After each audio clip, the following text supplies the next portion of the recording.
Coby White. Why? Just this is just so unfortunate. You know, if you're a Chicago Bulls fan, like I am, I'm a huge Bulls fan.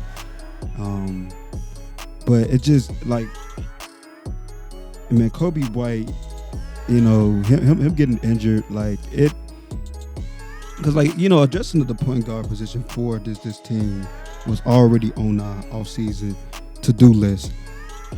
But and you know, and that was before the surprise news that Coby White, you know, had to require surgery on his left shoulder due to I guess he was maybe training. I think I can't remember what location he was in, but he was training.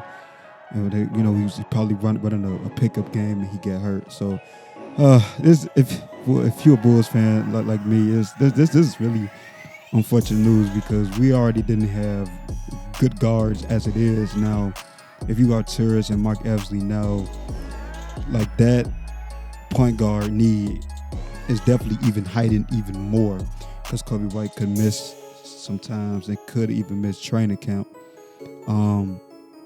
But before we get into it and why this is huge news for us, and you know, I'm gonna get into it in a minute. Before we get into it, like, subscribe, and comment on the videos like always. And you know, my phrase, you know, is free. I ain't charging nobody for this. It's free, you know, and it helps the channel out. It helps the channel, you know, and you know, it helps me understand what type of content you guys like, you know, so I can keep producing that content for you guys, whatever that said content is. So liking, you know, and subscribing and commenting and some feedback, that definitely goes a long way. It's the little things. So Coby White, after injuring his shoulder doing basketball activities away from the team, which resulted in a torn labrum, White is scheduled to be reevaluated in 4 months. Around mid-October, his recovery could take as long as 6 months. And that puts Coby White availability to start the season on time at jeopardy, and intensifies the pressure on the Bulls, as I mentioned in the beginning, this summer to find answers at the important position on the floor. You know, and you know, Coby White, you know, he was coming off his first opportunity to be the Bulls starting point guard, which, you know, it produced mixed results. In his second NBA season, White started 54 of 69 games and averaged 15.1 points and 4.8 assists. His performance in the first half of the season was often erratic, and around mid-season, he was moved to the bench. You know, and then, you know, Coby White, he eventually made his way back into the starting lineup, like after Zach LaVine's COVID-19 test. You know, he began to definitely benefit from the addition of center Nikola Vucevic. Over White's final 18 starts, he averaged nearly 18 points and 6 assists with improved percentages. You know, and that production was encouraging for the Bulls, who believe White to start. Who believe, you know, we actually as an organization, I think, Arturis and them believe that White started to turn a corner at season end.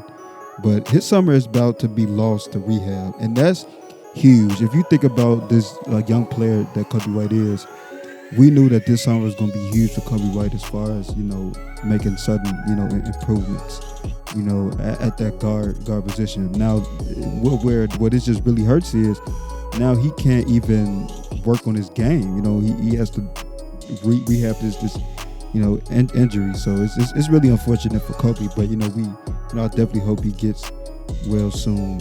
You know, even if he could get back on the court by mid-October, there's no guarantee when he will be 100%. And you know, the NBA season is scheduled to tip off October 19th. You know, for me, man, this just for a player, you know, like Coby White, you know, this offseason, like I said, it was gonna be huge for him to and constantly, you know, improve his game. And now this is, it's a bummer, and for this organization, you know, who, like I said, we were already kind of, as far as the point guard position goes, like, little to say, it was horrible. It was, if you're a Bulls fan, you watch the games, you know how horrible that point guard position was with the likes of Santaransky. We ran Santaransky out there. Coby White had got some time. It was bad. And point guard really matters. Like, nobody can't look me in my face and tell me that point guard, doesn't really matter, because like it goes a long way, for you to really having, a good, all around team. I mean, come on, man. The proof is in the pudding. Like, look what the Phoenix Suns are doing, with the likes of Chris Paul. Before they had Chris Paul, Phoenix was horrible. Like, they was last damn near every year in the Western Conference. Bucket didn't have no help. But then look what happened when they added a caliber player in Chris Paul, who's a player who gets other people around him involved, and then he can score. He can score in bunches too at times, and you see what wonders it did for that team.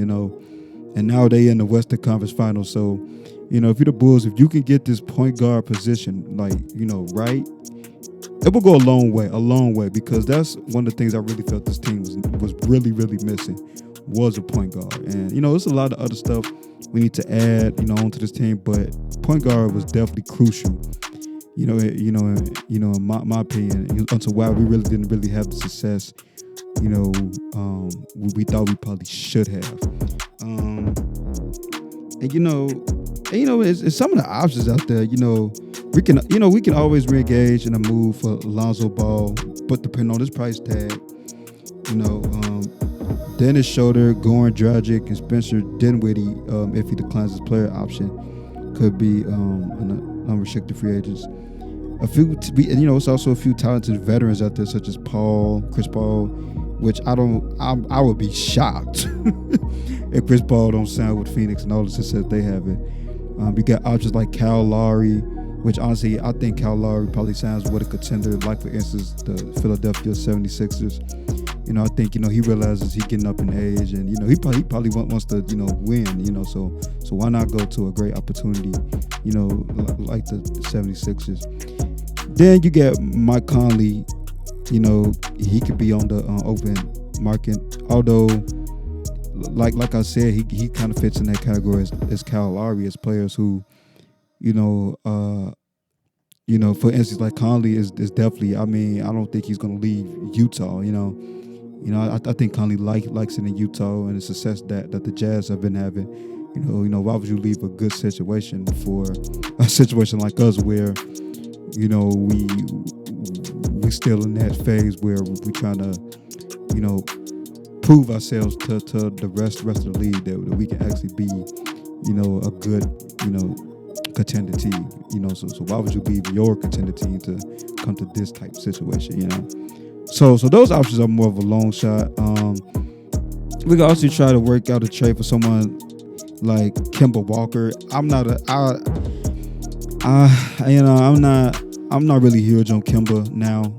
Maybe if this was Charlotte Kemba, maybe I'll be open to definitely have that conversation. But Kemba with the knee injuries, he's kind of slowed down, and then his price tag is is kind of high. So I'm not. I don't know if I'm really big on Kemba Walker, but it's gonna be interesting. Like, this front office, has some decisions to make, and I'm really curious to see what they do to upgrade this point guard position, because we know they are, but it's gonna be interesting to see what we do. Me personally, I would love for us to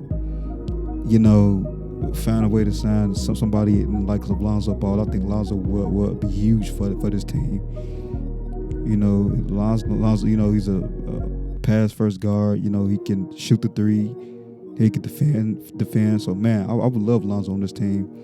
And then, you got the Dennis Schroeders of the world, but, I wouldn't mind Dennis Schroeder, but once again, it just comes down to price tag. Like, how much, we got to pay for Dennis Schroeder. Like, if we got to pay, around like $80 million or probably even over just to get Dennis Schroeder, like, I'm not, that's, I could just go out and, do maybe a sign or trade for Lonzo.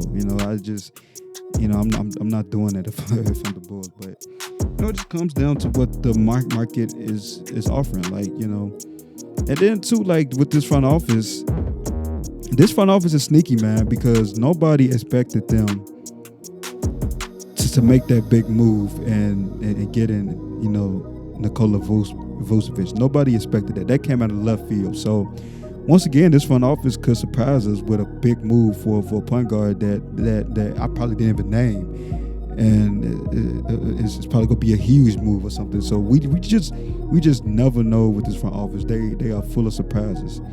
They can pull out this miracle of a move that we're not even thinking of.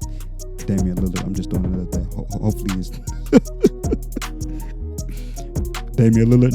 No. Yeah, I don't think that's gonna happen. But oh my goodness, can you imagine if somehow, some way, we pry Lillard away from Portland? I can dream. Like, come on, I can dream. I think. But that's all it's gonna be limited to is a dream, because I don't think that's never gonna happen. But we'll see. I just wanted to bring that up, and I just wanted to shed light to the fact that this injury to Coby White is huge, because we already didn't have the depth as far as point guards go anyway, and not if we even did have depth, not good depth at that. As far as like point guards. So I just wanted to bring that up and just really reinforce on how important the point guard position is going to be in free agency. So now I'm gonna start talking, and I'm gonna let the front office go on the work. I'm gonna let AK and them do their job, which I have all the confidence in them. I think they'll get something done, and I think it would definitely be beneficial for the team. So I'm just gonna let them work, and that's all I wanted to say, and that's gonna be it for me. Once again, like, subscribe on the video, comment. Like I said, it helps the channel. It's the little things. It's the little things for me. So, it helps the channel, and that's gonna be it for us. That's gonna be it for me. Matter of fact, and we out.